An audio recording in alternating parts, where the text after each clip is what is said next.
Hello watch enthusiasts. Now today I'd like to produce a review of a watch which I've been wearing for a couple of weeks now and which was very kindly sent in by Égard Watches for review. And this is their Quantus V2-Mayan limited edition. And this is a watch which I was introduced to by the company themselves when they emailed me. And I was impressed by the quality of this watch, especially having worn this watch for a while now, and the value it offers. Because this is a watch with a completely alien aesthetic to someone who is used to the normal three-hand wristwatch, and which I feel offers a lot in terms of having a different movement, which is unrelated to anything else one often sees on the market, and which has a complication which is really very different and something I've never worn before in terms of having a watch for an extended period of time. So I thought it would be very much worthwhile to show you this watch in the flesh. However, before I begin the video, I would like to encourage you all to join the Watch Guys, which is my group on Snups, the social media platform for sharing pictures of your collections and interests, and where you can ask me and other members any questions or video requests, which I will reply to personally. And for today's featured post, I'd like to include this fantastic picture of We Say Howdy Here's phenomenal Grand Seiko chronograph. And this particular model is the Grand Seiko SBGC 205, and is in my eyes one of the best high-end chronographs on the market, with the innovation of spring drive, as well as that fantastic design and the GMT complication, all incorporated into that beautifully finished and unique titanium case. So a really wonderful watch, and I thought something really worthwhile to show you, especially in a video like today's about a watch which is fairly unconventional. And so I would encourage you to follow the link down below and join the group to enjoy these additional features, as well as my thoughts and indeed the thoughts of the 9,000 other members about horology and other interesting aspects of wristwatches. And just one final word before I begin the review, and that is that I would like to emphasise and stress that I'm not paid for in terms of producing these wristwatch reviews, because I feel that would compromise my integrity and indeed the insight I can give about these watches. And so as a result, I really am not being paid in any way, shape or form to produce this review, or indeed to produce a favourable review. And similarly, the watches I review are only the ones which I deem fit and indeed appropriate, really, to show you in terms of having a high enough quality and indeed good enough value to really recommend this to you, my viewers. Now, the watch comes in this fairly simple leatherette box, which isn't the highest of qualities, I must admit, but is very much on par with, for example, entry-level Seiko boxes, or indeed other boxes around this sort of price range. And so as a result, I think it's perfectly fitting and suitable, bearing in mind the timepiece. However, I do get the sense that the money has really been spent on the development and the design of the timepiece, which is what I would prefer as opposed to spending more money on the packaging and the advertising. And as you can see, this simply pops open like so to reveal the watch. And so I'll just remove the packaging from the image and show you the watch in more detail. And this is the Égard Quantus V2, and is a very interesting watch in terms of offering a completely unique aesthetic. And the shape of the watch is very different to other watches on the market, as you will have noticed. But in terms of the quality of the materials, I've really found they've gone the whole 9 yards with this watch. And in terms of the dimensions of this watch, before I begin, it's 43mm at its widest point, 49mm from lug to lug with a very gentle curve, and at the apex of the watch, if I can just get this into focus, the watch is 14mm thick.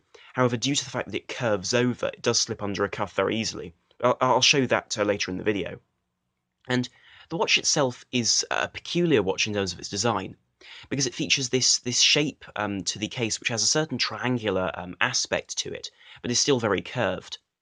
And the watch itself is entirely brushed, although the brushing is very different depending on the part of the case, with brushing being horizontal along the lugs and the mid-case, which are in fact two separate pieces, as well as a vertical brushing on that bezel, which brings out the length of the watch and the curvature of the watch itself. Similarly, atop the watch sits this beautifully domed, or rather curved, I suppose you could say, a double-curved sapphire crystal, which distorts the light just sufficiently, but due to the angling, means that at most angles the bit that you will be reading, say those rings at 12 o'clock, are very easily legible. And this does also have a slight lip, which I think again adds to the fluidity of this watch and the general design aesthetic. Additionally, the lugs themselves are quite angled and sharp, and are connected to the mid case via a set of screws on the case back. But I'll talk about the case back in its own right later on, because that also plays a major part in the design of this watch. And the movement inside this watch is probably the most curious part, because this is a movement from PTS, who are a Chinese manufacturer, but this is a movement which has been taken in its most basic level from PTS, and then in-house modified to have this layout.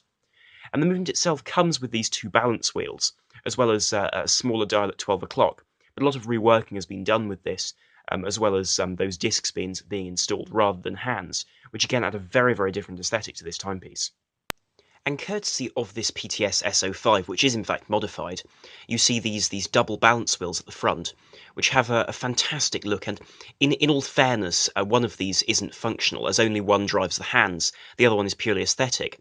But I must say they add a fantastic look to the front of this watch, and I think add to the purpose of this watch as an affordable watch for someone who enjoys peculiar and interesting design, as well as a fantastic mechanical ability to see the work going into this watch. And the dial itself is also built up of course, this skeletonized section, which forms that triangular pattern, which I think mirrors the case very nicely. As well as that, you see a carbon fibre section at 12 o'clock, which frames those timekeeping sections very, very well, and gives a wonderful iridescence and lacquer which wouldn't be seen otherwise. Showing the time, we see these wheels at 12 o'clock, which are also polished in their surface, and are luminescent, which is a fantastic aspect, and I think really adds to the watch. And I'll show you a lume shot later on in the video. But as you can see, you see Égard on the one side, as well as limited edition at the bottom. And this watch is limited to 999 pieces, which is again an area where the brand are keen to produce limited editions to increase the exclusivity of these timepieces. And of course, the case itself in steel, I feel, adds an attractive, cool tone to this otherwise very modern style of watch from the front. Now, from the side of the watch, you can see the crown, which is again brushed, except now in a rotary pattern, as well as having these crossed swords, which are again the brand's logo. And in fact, it's the only place on the watch where you see this logo in its style, which is very deeply engraved into the crown, and is very easily seen. The crown itself is relatively small, and in my eyes, I would have appreciated it to be a little bit larger, just to be easier to grip, bearing in mind the fact that it's a manually wound watch. But on a day-to-day basis doesn't cause that many problems. And the watch does appear very balanced in its style as well, because those 22mm lugs allow the watch to appear very stable on the wrist and stabilise this otherwise very curvy form. And as well as this, in terms of reading the time, one sees a little arrow at 12 o'clock, which allows you to look down to see the hour and then the minute, which is rather cunning because it means that you read it in the same way you would read the time, so 3, for example, in this case, 3:36. And that means that they are ordered correctly, which makes the watch much quicker to read once you get your mind around the way this watch is read. And as you can see when I pull the crown out, these are changed simply like so, and allow the watch to read the time in a truly unique way, and in a way which wouldn't normally be seen.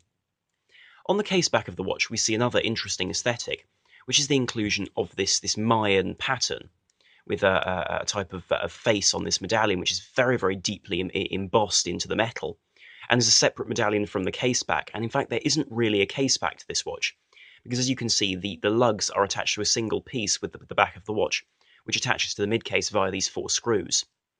And this makes the watch appear more solid on the wrist, and certainly the sizing of this watch is perfectly done to avoid any sharp edges, which would cause inconvenience whilst wearing it. And this medallion appears, as you can see, bead blasted, which I think makes the pattern easier to see, and also pays homage to the calendar used by the Mayans. And so the purpose of this case back is, as I've said, to pay homage to this Mayan style of calendar. And their calendar was a 260-day-a-year calendar, with 13 days per week, so days numbered from 1 to 13. And this is still used for certain marriages and ceremonies which are conducted today. And this was primarily a religious calendar. And this, in many ways, seems like a curious thing at first to see on the back of a watch like this. But in my mind, reminds me of Frank Lloyd Wright's Ennis House, which was, of course, that house in Los Angeles, which takes inspiration from those Mayan forms and still retains a very modern aesthetic as well as that, which is the same thing I see in this watch, and I think has been very, very well achieved to provide really excellent quality and very clever and inspiring design. And on the wrist, the watch fits extremely well on this bolstered leather strap, as you can see, which I'll talk about just after showing you the wrist shot. And it does in fact sit very stably if I just centre it on the wrist. On my 6.5-inch wrist, it does actually fit very well, which seems fairly surprising at first, bearing in mind the size of the watch. And the size is also deceptive because those slab sides to the watch make it appear taller than it actually is, bearing in mind that at 14 millimeters it does sink into the wrist due to those curved edges on either side of that metal case. Additionally, that bevel around the bezel allows the stepping of this watch to slip under a cuff relatively easily, which is quite remarkable really, although tight dress cuffs really won't be an option with this watch. Additionally, the small size of the crown means it doesn't dig in whatsoever, and does mean that legibility even at a distance is rather good. Now, in terms of the strap and clasp, if I just take the watch off the wrist for a moment, is that one has a very interesting build to the strap, which is, I think, crucial to making this watch fit comfortably on the wrist. And as you can see, the strap is bolstered, so it has a much thicker section at the lug, and then tapers out to a completely flat leather form at the buckle. And this is something which is often overlooked by a lot of brands, and I think is absolutely crucial to making a larger, thicker watch sit comfortably on the wrist, without the inconvenience of falling about as you might expect it to. And the strap is as stated, genuine leather, but is stamped in this alligator pattern with subtle threading along the edges. And the buckle itself is also extremely well done, or rather the clasp, because it allows really the perfect setup for a dress strap. Because whereas, for example, the clasp on my Tudor Heritage Ranger is very secure, but is fairly clunky in terms of having large amounts of strap pressing out of the bracelet and potentially causing inconvenience on cuffs and so on. This allows the strap to pass through like so, and it does in fact buckle through, as you can see. It's rather difficult to do on camera, and does allow the strap to be adjusted very easily, like so. And then, of course, this is all solid metal and isn't pressed or stamped. It's actually cut and very nicely molded to the correct shape. So these crossbars allow further rigidity and are of course taken into account with this other section. Additionally, this is all screwed together very well and has a very secure action, which pops closed like so. And we also see the brand name engraved very deeply. And this may well be laser etched, but it is a very deep etching, and does present its quality very clearly, which is something which I think is often overlooked when one often sees fairly cheap buckles used on straps, which for an otherwise well-made watch really does devalue the package as a whole. And so the watch as a whole really does present an interesting option, because I feel it acts in a similar sort of design to the more outlandish high-horology pieces like MB&F, for example, but on a much more reasonable budget, because in all fairness, very few of us have the money to spend £100,000 on a wristwatch. So this offers something to those of us who enjoy high horology and the aesthetics of it, with its blued screws and blackened sections, as well as these interesting and fairly incredible technologies like these double balance wheels, which are so rare to see, as well as a beautifully made sapphire crystal and excellent quality of brushing throughout. And the quality of finishing is something which is often neglected to talk about in these reviews, because the brushing on, for example, a Seiko 5 won't be the same as the brushing on an Omega Seamaster. Whereas here you get a very good quality of brushing, which is uncharacteristic of this price range, and it is further a testament to the quality put into these watches. Now, as you can see, the loom of the watch is quite curious because it lights up the whole disc, and so as a result you have to look at the line of 12 o'clock to judge what time it is. And this is one area where I do feel that an adjustment would have been interesting, because the triangle at 12 o'clock isn't in fact luminescent, which I think would have helped enormously with the legibility of the watch, and is a shame this wasn't included, because otherwise the legibility of the watch is very good in the dark. And the loom, in my experience, lasts between 3 and 4 hours, which is relatively short compared to other luminescent hands, for example.